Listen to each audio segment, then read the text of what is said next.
Magandang araw Pilipinas, narito po ang latest weather today forecast.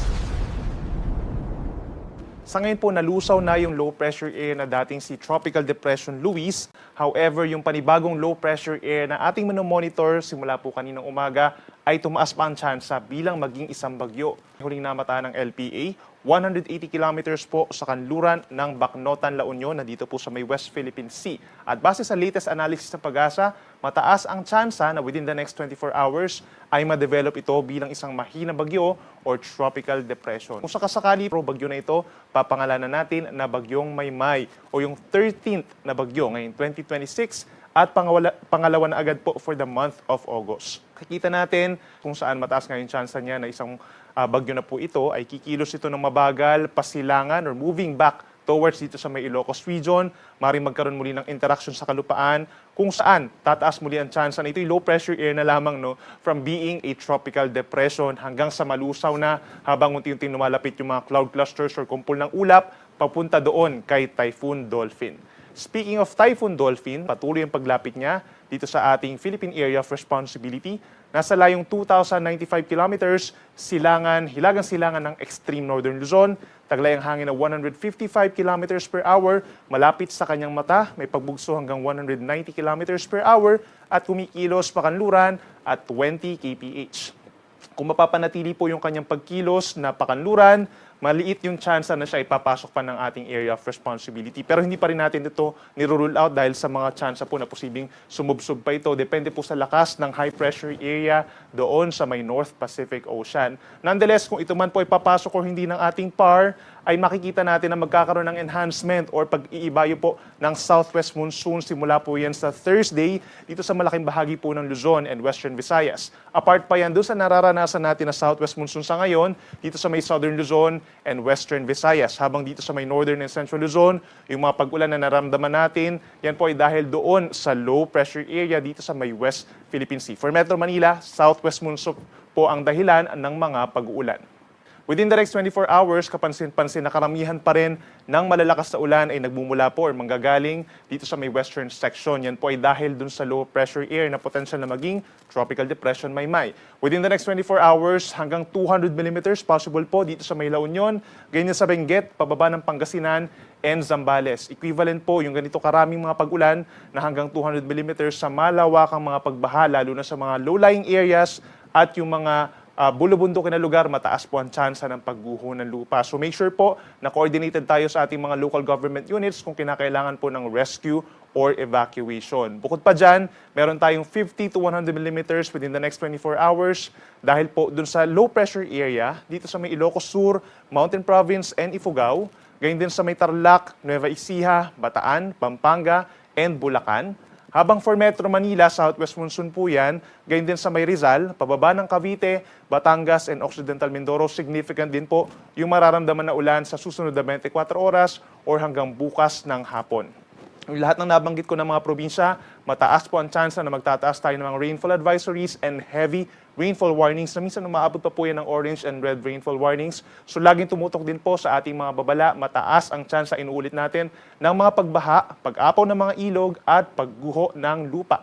Sa natitirang bahagi po ng Northern and Central Luzon, asahan din po ang makulimlim na panahon. Yan po epekto ng low pressure area. And for the rest of Calabarzon, yung mga hindi natin nabanggit like Laguna, Quezon, dito rin sa natitirang bahagi ng Mimaropa, cloudy skies din po within the next 24 hours. Aasahan po yung mga light to moderate with at times heavy rains, lalo na sa bandang hapon hanggang gabi. Dito naman sa may Bicol region, asahan pa rin ang bahagyang maulap at minsan maulap na kalangitan, sasamahan din ng mataas na tsansa ng mga pag-ulan pagsapit po ng hapon hanggang gabi, lalo na dito sa may western sections po ng Camarines Sur, Albay, Sorsogon at Masbate. Temperatura natin for Metro Manila, 25 to 30 degrees Celsius, habang malamig dito sa may Baguio City from 17 to 20 degrees Celsius. Sa ating mga kababayan po sa Palawan, fair weather conditions, lalo na po sa may central and southern portion. Minsan kumukulimlim ang panahon dito sa may Calamian Group of Islands sa may northern Palawan at mataas ang tsansa ng ulan dito sa may western Visayas, lalo na sa may Antique, Iloilo, and Guimaras. Sasamahan po yung mga light to moderate with at times heavy rains, lalo na simula sa hapon.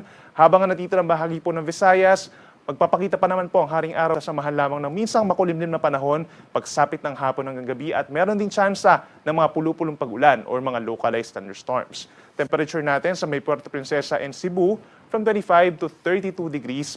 At sa ating mga kababayan po for Mindanao, kagaya po ngayong araw, maaraw sa maraming lugar po dito sa Mindanao, sa umaga hanggang early afternoon. And then pagsapit po ng hapon hanggang gabi, nandyan muli yung mga cloudy skies na sinasamahan din ng mga saglit na mga ulan, usually mga 1 to 2 hours lamang po ito, at walang kinalaman sa anumang low pressure area or bagyo na ating minomonitor. So for Zamboanga City, pinakamainit hanggang 34 degrees Celsius, maging sa ilang lugar, kagaya po ng Jensan, Butuan, Cagayan de Oro City, posible rin po ang 32 hanggang 33 degrees na maximum temperature sa tanghali. Para naman sa magiging lagay ng panahon o yung aasahan nating pag-ulan simula po bukas ng hapon hanggang Thursday afternoon, ito na yung time kung saan posible na nga pong tropical depression or mahinang bagyo yung minomonitor natin dito na LPA at papalapit na po, unti-unti lumalapit dito sa may western section po ng Northern Luzon. So ibig sabihin, ito ring mga areas kagaya po ng Ilocos Sur, La Union, and Benguet ang posibleng makaranas ng pinakamalalakas na mga pag-ulan hanggang 200 millimeters. Ito yung maaaring mag-cause nga po ng numerous flooding at landslides, lalo na sa mga bulubundukin at mga mabababang lugar. Mabababang lugar for flooding and landslides naman sa mga bulubundukin na lugar. Pang-asahan din po natin dahil doon sa potensyal na disturbance or potensyal na bagyo, may possible din po na 50 to 100 millimeters dito sa may Abra, Mountain Province, Ifugao, and Nueva Vizcaya. Habang dito naman sa may Central and Southern Luzon, gayon din ng Western Visayas, may chance rin po ng mga pag-ulan. Yan ay dulot na ng southwest monsoons. So, tumataas na po yung habagat natin. Pinakamaapektuhan ng habagat simula po bukas ng hapon itong Occidental Mindoro hanggang 200 millimeters.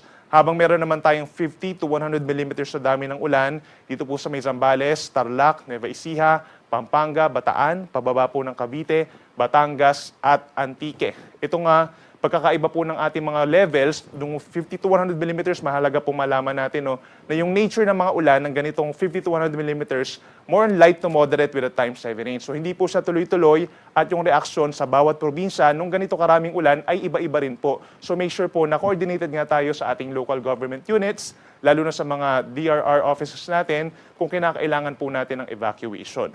Samantala po sa darating na Thursday, bukod pa dito sa mga nabanggit natin na lugar, mataas din po ang tsansa ng mga pag-ulan, mga light to moderate rains sa natitirang bahagi po ng Cordillera Region, rest of Cagayan Valley, ganyan din ng Ilocos Norte. Yan ay dulot ng low pressure area or potential na bagyo. Habang for Metro Manila, ganyan din ang natitirang bahagi po ng Central Luzon, rest of Calabarzon, rest of Mimaropa, and rest of Western Visayas. Meron din aasahan pa rin po ng mga pag-ulan. So make sure po na meron pa rin baong po na payong, kapote, or boots kung kayo po ay lalabas ng bahay para sa inyong trabaho or eskwelahan. Dahil magiging maulan pa rin naman po. Habang dito sa may Kabikulan, mga hindi natin nabanggit na lugar dito sa Visayas and Mindanao, fair weather conditions pa rin po pagsapit ng Huwebes. At sa darating naman po na Friday, ito yung time kung saan posibleng nalusaw na itong minomonitor natin na weather disturbance at tanging southwest monsoon na lamang or hanging habagat ang nakakaapekto sa malaking bahagi ng Luzon and Visayas. And please take note, yung southwest monsoon na ito ay posibleng ini-enhance na or pinapalakas na nitong si Typhoon Dolphin doon sa may Northern Pacific Ocean. So pagsapit po ng Friday, posibleng 50 to 100 millimeters sa dami ng ulan sa may Ilocos Sur, La Union, Benguet, pababa po ng Pangasinan, Zambales, Bataan, Occidental Mindoro at Antique. Mataas pa rin ang banta ng mga pagbaha at pagguho ng lupa. Habang pagsapit naman po ng Friday, ang Metro Manila magiging maulan pa rin po. Gayon din na natitirang bahagi ng Northern Luzon, natitirang bahagi ng Central Luzon at buong Calabarzon, maulap pa rin at may chance pa rin po ng mga light to moderate rains. In general, yan po ay dahil pa rin sa hanging habagat. Habang yung mga hindi pa rin natin nabanggit na lugar, partly cloudy to cloudy skies at may chance pa rin po ng mga isolated na ulan or thunderstorms. Please take note, yung ating hanging habagat posible magtagal hanggang sa weekend.